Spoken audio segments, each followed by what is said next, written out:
Well, good morning, good afternoon, good evening, everyone. I am thrilled that you have joined us in this Life and Leadership Connected Summit.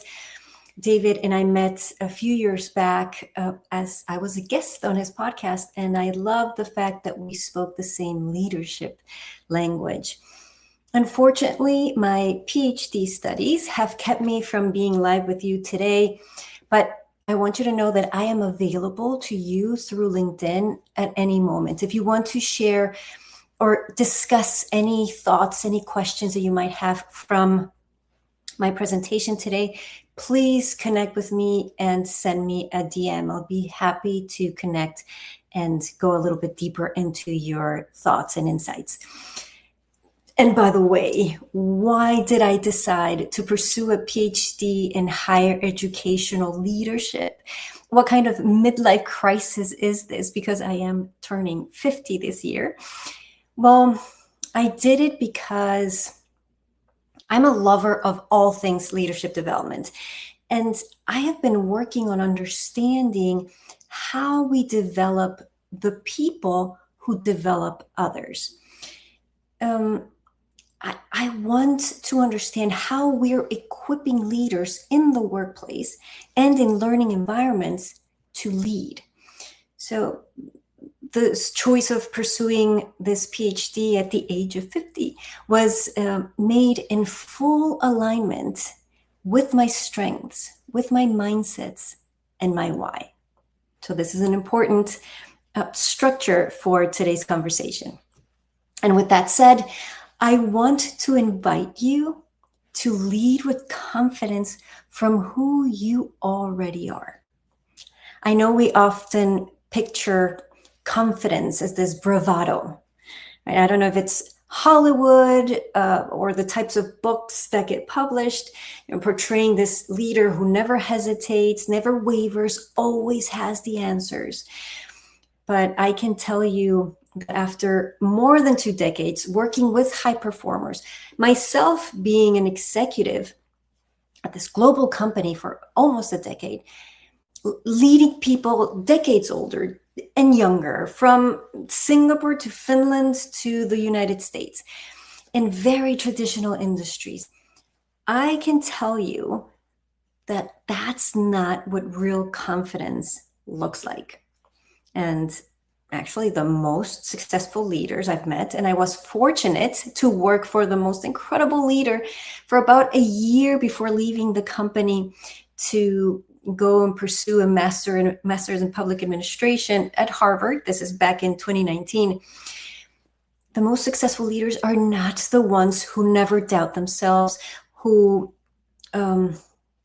always thinks, or they have the answers, or they never doubt themselves.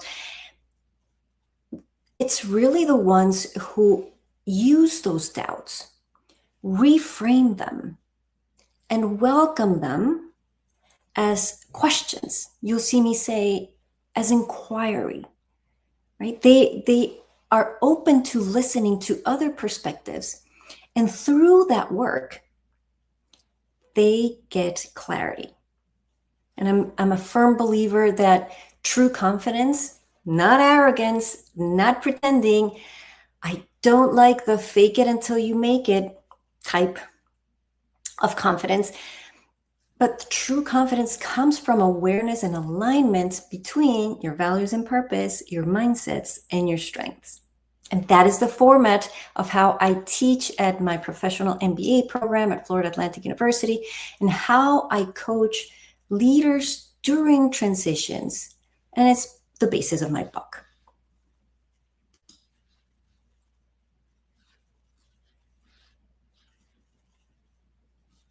Okay, so moving on. This, let me make sure we see this properly here. Here is the question. How many of us, me included, in fact, everything that I'm showing you today, I have gone through and I have worked on myself. How many of us have ever asked ourselves a question like, do I have what it takes? Could I really do this? Who do I think I am to ask for a promotion, to apply for this job? Or in my case, very recently, who do I think I am to write this book?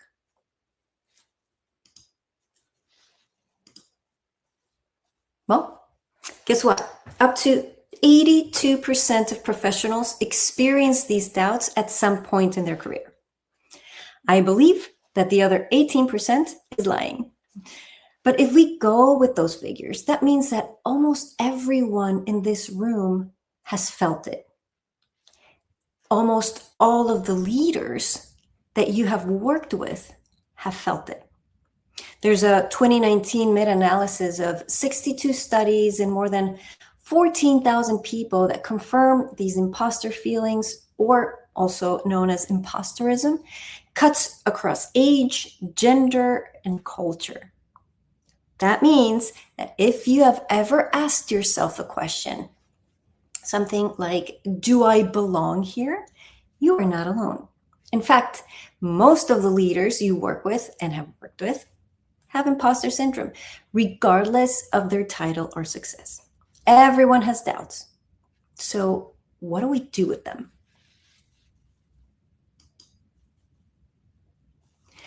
My take is that we've been calling it the wrong thing. Imposter syndrome. Think of those words. Ugh. Imposter. Syndrome. They sound like a pathology, like something is broken in you. That framing strips away the agency that we all have. And it makes us believe that we need to be cured of something. I don't like it. I don't use it. And I don't think you should either. And my work is built around the belief that we should not pathologize our doubts.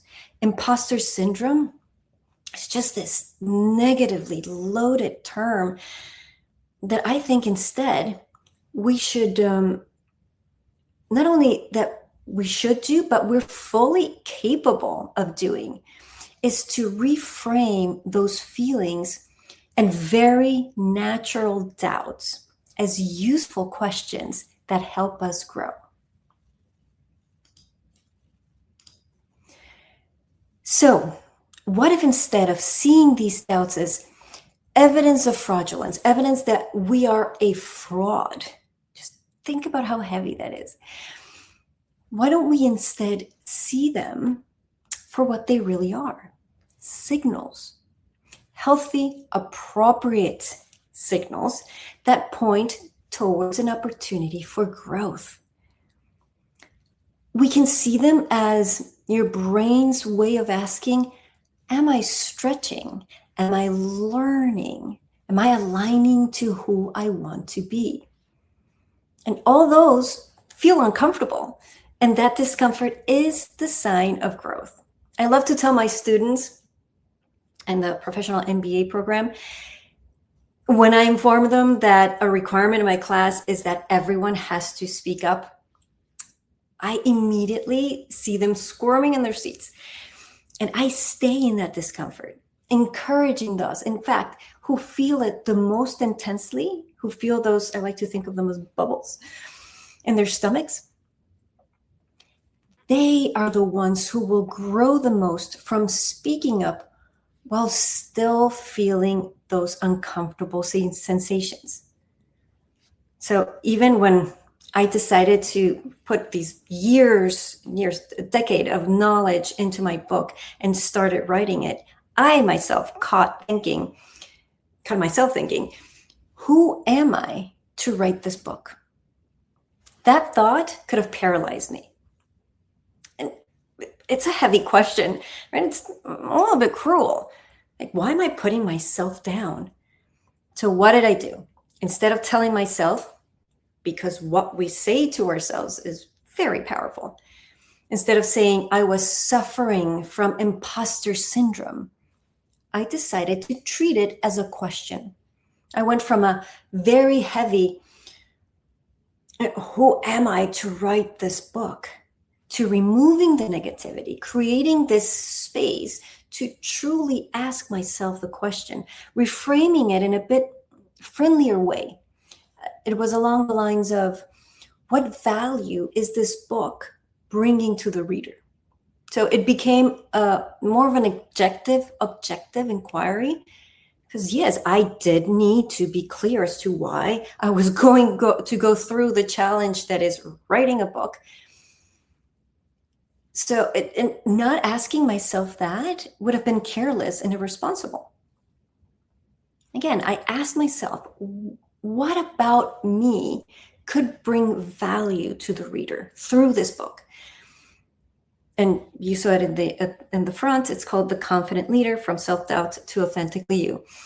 And the answer actually clarified my why. So I started thinking, okay, I am someone who has lived this journey. I'm not a beacon of confidence that never falters. I have struggled with finding confidence in really important moments in my professional career. I researched it, I've taught it, and I've coached leaders through it. And I've witnessed firsthand the power of learning to lead from who we already are. And I had the tools and examples to share. And that was the value that the book brought, that I brought. And so that question stopped diminishing me and instead helped me anchor that heavy work that goes into writing a book. And no ghostwriter. Some people write books with ghostwriters.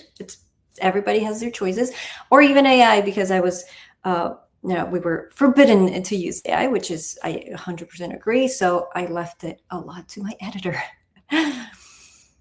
Now, I want you to take one of your doubts. Let's say it sounds like, do I belong in this room? Whether that's a project meeting, a conference, a boardroom, whatever applies to you.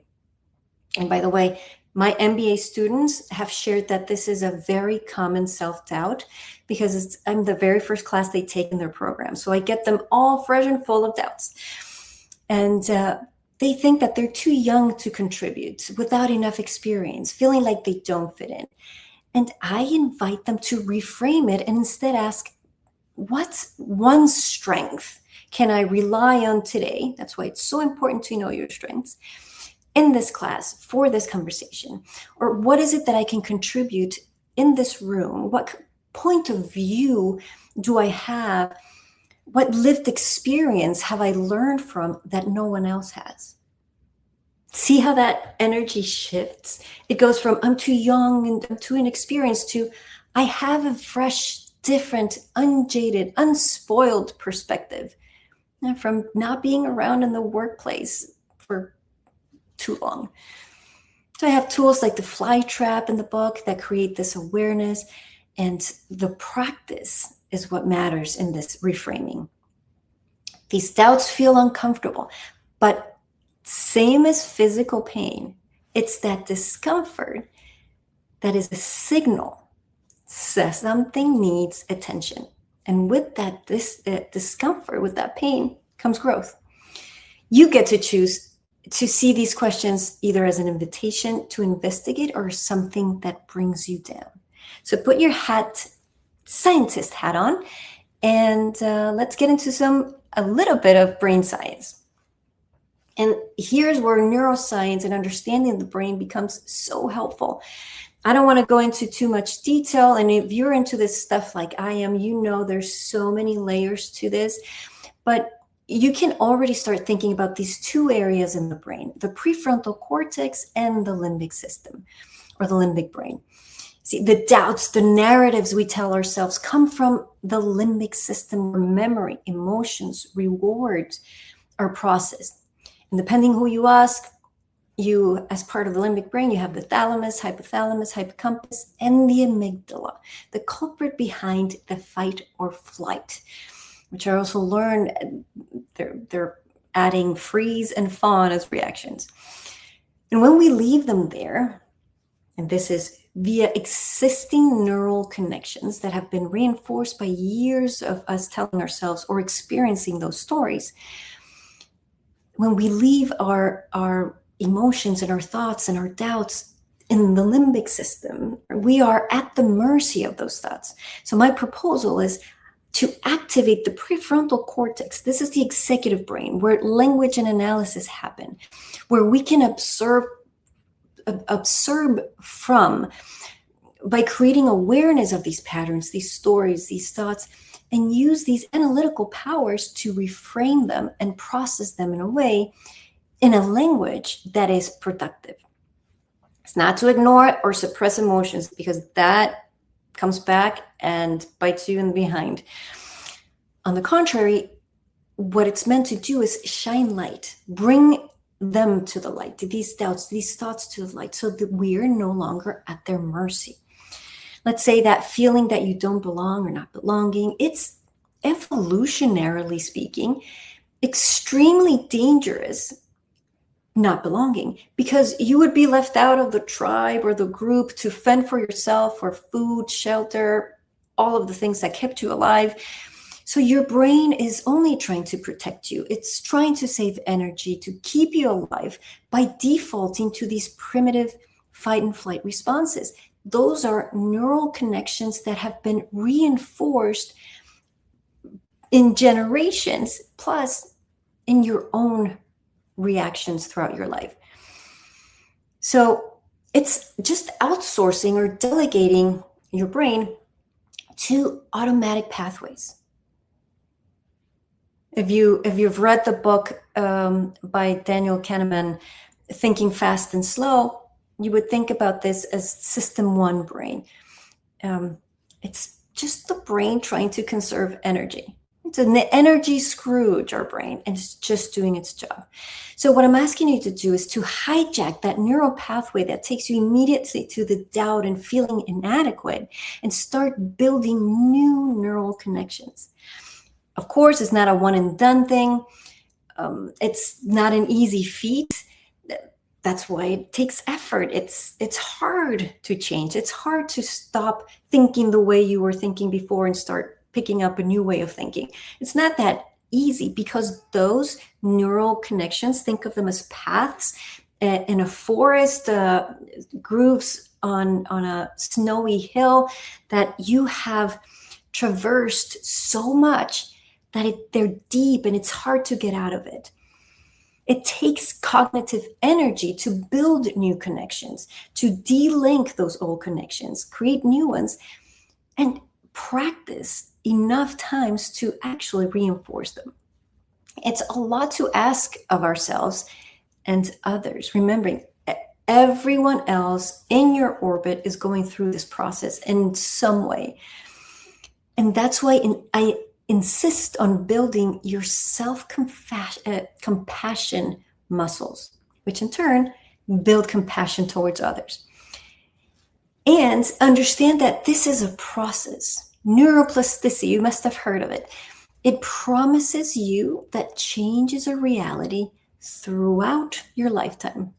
As an example, here I am, turning 50 soon, starting a whole new process of PhD. We get to learn, we get to change our brains for the rest of our existence. So understanding that our brains are just braining, right? They're just trying to save as much energy to keep us alive, creating this awareness of how our brains work. I think it gives us room to be more self-compassionate. And having these questions is such a universal experience. I dedicated my book. I actually think of my book as a love note, right? A love letter to fellow humans, not only high performers, but humans who sometimes feel like they're not enough. So a little bit about me. I am the founder of The Confident Leader under the Institute of Leadership and Culture. I work with professionals and organizations that are committed to creating cultures where excellence, growth, and human dignity are non-negotiable. I have over 2 decades of global experience, almost 10 years as an executive. I've turned into a professor, an adjunct professor, a speaker, and author of the book, The Confident Leader, where I'm blending a little bit of neuroscience, some sprinkles, some strategy, and storytelling to elevate leadership with self-awareness and authenticity. let's get going. There's so much you can read in my LinkedIn profile. So take a dive in there if you'd like to learn more. But what I want to keep talking about is I wanted to make sure with this book that I created a guide, if you will, or a menu of tools and frameworks that help you work through these questions, these doubts.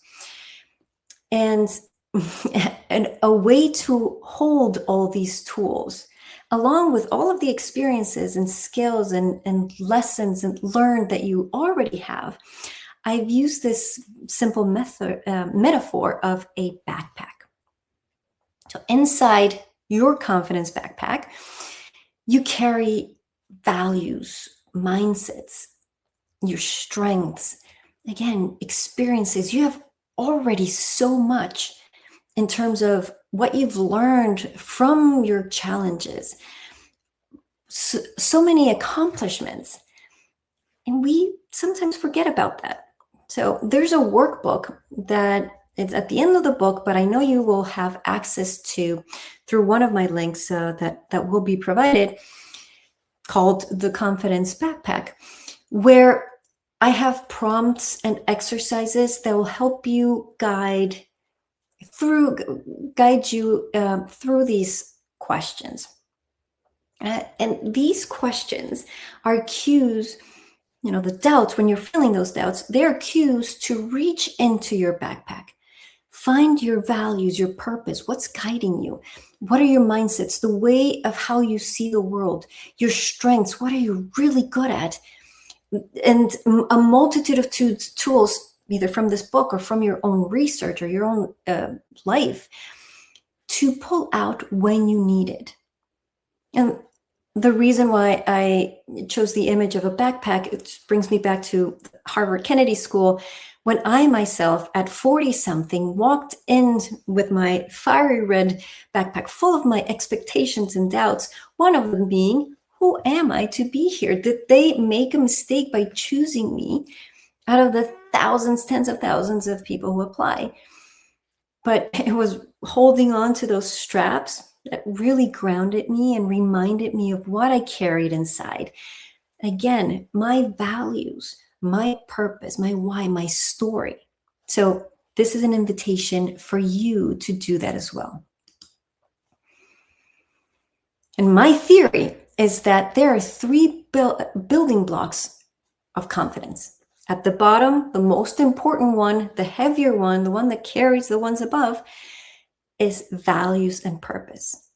Second level, mindsets, how you see the world. And the third level, strengths, what you're really good at.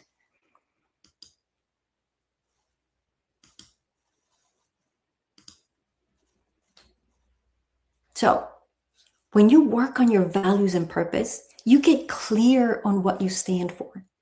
When you work on your mindsets, you get clear, you create this awareness about how you think, how you see the world. And this is a lot of where the narratives come in. And when you uncover your strengths, you become certain of what you bring to every project, every meeting, every conversation. I like to think of the connection with your values and purpose being the heart. This is the anatomy of a confident leader. Your mindsets being your brain and your strengths being your muscles. And its connection, its growth is action. All of these are, if you think about it, when we talk about mind, body, and soul, it's really where we land on these three things. We need to be clear what is guiding us in each of these three areas.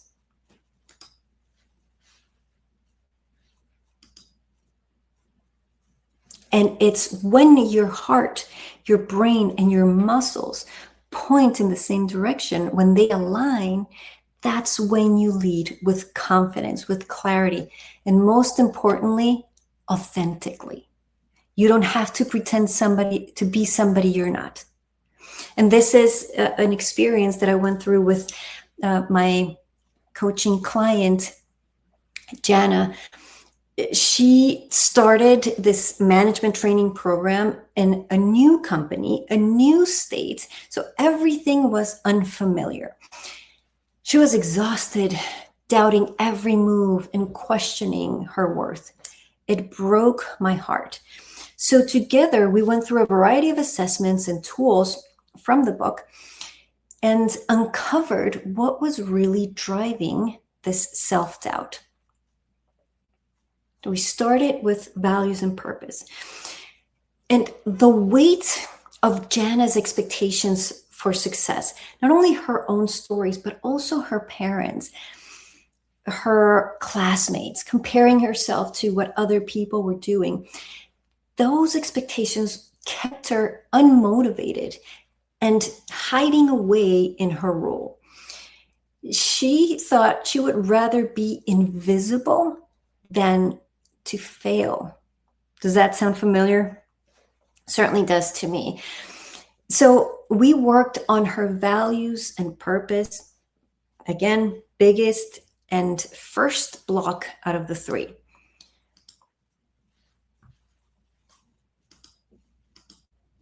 There we go. So what we did is first we built her list of values and worked on this Ikigai framework. I don't know if you've ever experienced it. I've been using this for over a decade. Started doing it for myself, of course, and now it's everybody in my class, my clients, my mentees, they all use it. This is an ancient Japanese philosophy that roughly translates to reason for being, and it's meant to guide you in figuring out what is meaningful to you and gives meaning to your life. So by finding the meaning in what Jana was doing at work, connecting it to, you can see these 4 bubbles. 1, what she loved to do, what she was good at doing, what she was hired to do, right? What you can get paid for, what she was hired to do, and what could make an impact. You can see the bubble of what the world needs. It didn't mean what the planet Earth needed, but rather her world, her community, her office, her environment where she was. And aligned with the value list that she created, the things that were completely unnegotiable, she was able to discover that she was no longer burdened by others' expectations.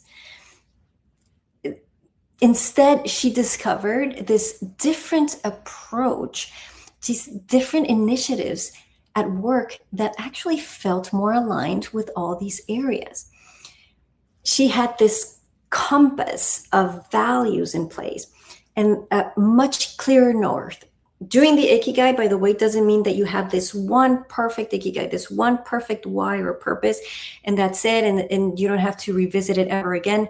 I truly believe that this should be this exercise, which, by the way, you will have access in the workbook, is dynamic. You just keep its life, keep going back to it every so often, and so have I, to revisit why these things that you love, that you listed that you loved, mean so much to you. Why are they important? Why each of these areas have a significance in your life, right? But once she had this clarity, at least a little bit of I think of blowing away the clouds,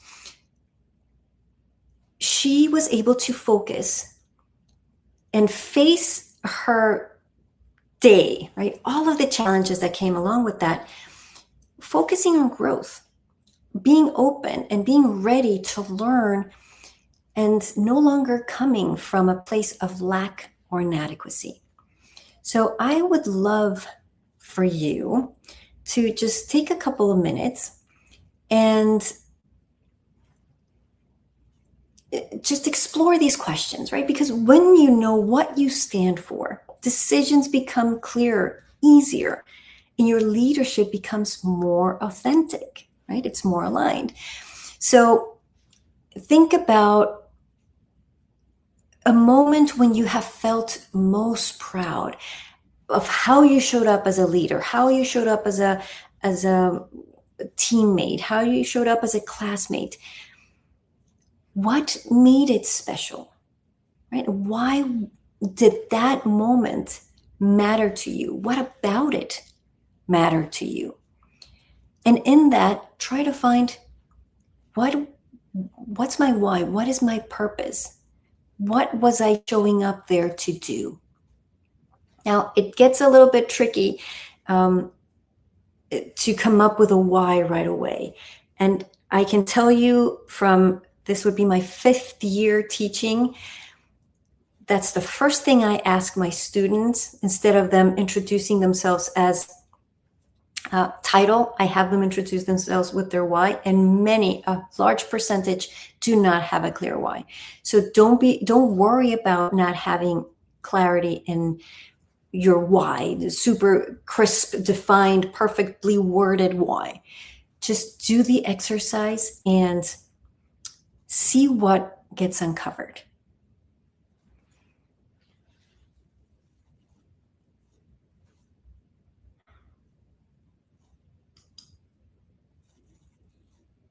Now, remember, you will have time to share that with me via LinkedIn.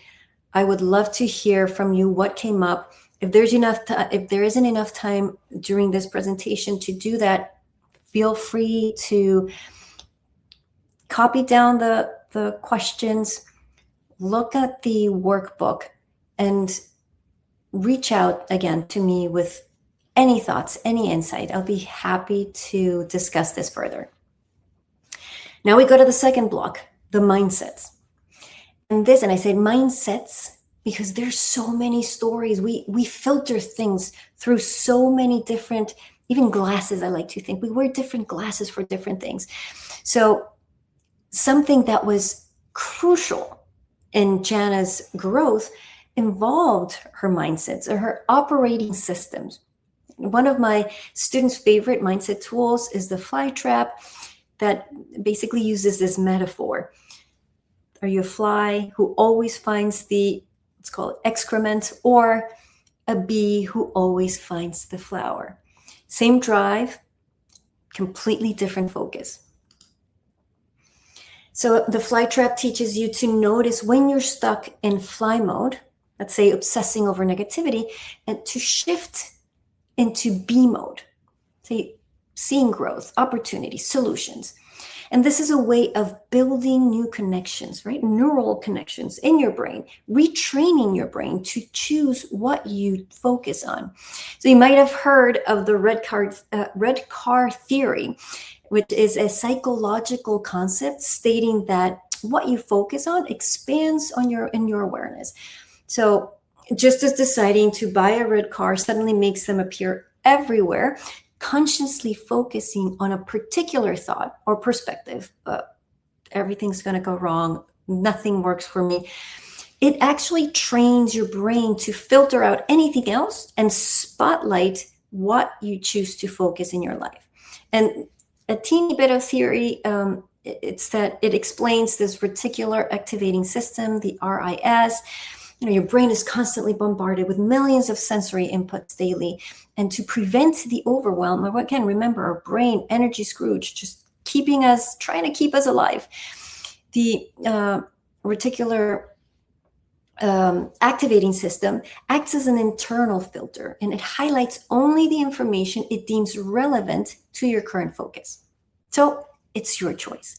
Will you choose to see opportunity in the challenge, not just a problem that, let's say, always happens to you? I'm sure you've known people who say, oh, everything goes wrong always, nothing good ever happens to me. Well, what are they choosing to focus on? You get to choose to find the learning in the pain, to find the growth in the discomfort, to see feedback as an observation and gift and not as criticism. To think of a no, as hard as it hurts, as badly as it hurts, to think of it as a redirection instead of a rejection. Instead of showing up as all-knowing, the know-it-alls, no, fixed mindset, which actually masks your insecurities, you get to choose to show up as all learning. So with Jana, since she was an engineer and very computer savvy, I used terms like lines of code to give meaning to those narratives that color our view of how we see the world, or how we know or we think the world works. So we explored her lines of code that were not working for her, captured the self-limiting belief with the fly trap, and reframed it so the same topic of the original code or doubt remained, but she could see it from a more useful perspective. She went from I'm not a natural leader to leadership is a skill that I can develop. From I should already know this to I'm learning as I go. From feedback means that I failed to feedback helps me grow. From others are just better at this than I am to I can learn from others. So when you have time, I would love for you to reflect on what one belief about yourself you're ready to update. What is holding you down? What self-limiting belief is keeping you to living the life that you want? So take some time outside of this presentation to reflect. And now the third block, the final one, strengths. Here's where with Jana, we worked on a variety of assessments and connected them to her values, her purpose, and her mindset. If you have seen the SWOT analysis, this is an old school business tool from the 1960s, being used in, at least studied in all College of Businesses management programs. But what we wanted to make sure we did with Jana was understand, you can see strengths, weaknesses, internal, and opportunities and threats, external, of the environment. So we looked at what her strengths were, something like, let's say she was an empath, then looked at how those strengths could be a weakness if they were pushed in the wrong direction. Let's say empathy is wonderful when you stop making tough decisions because you don't want to hurt anyone's feelings. Well, that stops working in your favor. That strength becomes a weakness. And we looked at how all of her strengths, and remember all the alignment with what she was good at, what she loved to do, what her values were, ended up creating opportunities to look at a different an initiative in her work, because she had gone through, and this is where the empathy comes in, she had gone through a really terrible onboarding experience. She offered to help improve that experience for other people onboarding in this program. So this is a snapshot of your current situation, and it helps you pinpoint opportunities for growth. So I want you to take home this question: what one strength can you use to take action in this coming week that your future self will thank you for? So I can tell you that the results from the work that I do in class with my clients usually moves the majority of the participants from being, some of them being in the level 1, level 2, not confident at all, or somewhat confident, somewhat not confident, to, and that's 1, 2, all the way to 3, 4s, and 5s, towards a more confident feeling and perception of themselves. So I consider that a great success. How did Jana do? She went from a 2 to a 4. That to me is a huge success, because it's about that growth. From a 1 to a 2, that's a win. From a 2 to a 3, that's a win. So when you're thinking about your growth, be careful about the expectations of success that you are imposing upon yourself, and see if they're motivating you and not crushing you and making you feel more self-doubt. So I am inviting you to keep asking yourself, what are the values that you hold that are non-negotiable in how you lead? What story do you tell yourself that might be holding you back? And what strengths do you bring that make you uniquely effective, uniquely you? I don't want you to find confidence elsewhere. I don't want you to be dependent on external validation from your job, from your teacher, from other people, from the outside. I'm inviting you to lead from who you already are. Thank you so much for being here, for being part of this summit, and feel free to reach out to me in whichever format that the next, I'll just do this, that will be available to you through the summit's links. So again, please reach out. Let me know how this landed, and remember that confidence comes from within. I wish you the best of luck, and keep on leading boldly. Thank you.